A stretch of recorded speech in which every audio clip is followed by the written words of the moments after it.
வணக்கம் ஃப்ரெண்ட்ஸ். இப்போ இந்த கொஷின் பாருங்க.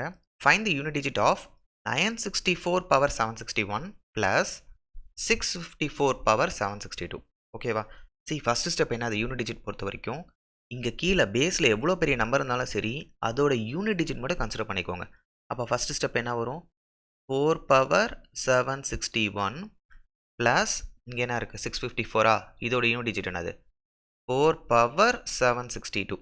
ஓகே, இப்போ நமக்கு தெரியும் 4ங்கிற நம்பருக்கு பவரில் ஆட் நம்பர் வந்துச்சுன்னா, ஒற்றைப்படை நம்பர் வந்துச்சுன்னா யூனிட் டிஜிட் என்ன வரும்? அதே 4 தான் வரும். இப்போ 4க்கு பவரில் ஈவன் நம்பர் வந்துச்சுன்னா என்ன வரும் யூனிட் டிஜிட்டு? 4 ஸ்கொயர் 16. ஸோ 6 வரும். இதை நல்லா தெரிஞ்சு வச்சுக்கோங்க. இப்போ இங்கே பாருங்கள், 4க்கு ஆட் பவர் தானே இது, அப்போ 4 தான் வரும். இங்கே பாருங்கள், ஈவன் பவரா, ஸோ என்ன வரும்? 6 வரும். இது ரெண்டையும் ஆட் பண்ணுங்கள், 10. ஸோ 10ங்கிற நம்பரோட யூனிட் டிஜிட் என்னது? 0. அப்போ இந்த கொஷனுக்கு ஆன்சர் 0. கிளியராக இருக்கா ஃப்ரெண்ட்ஸ்? தேங்க்யூ.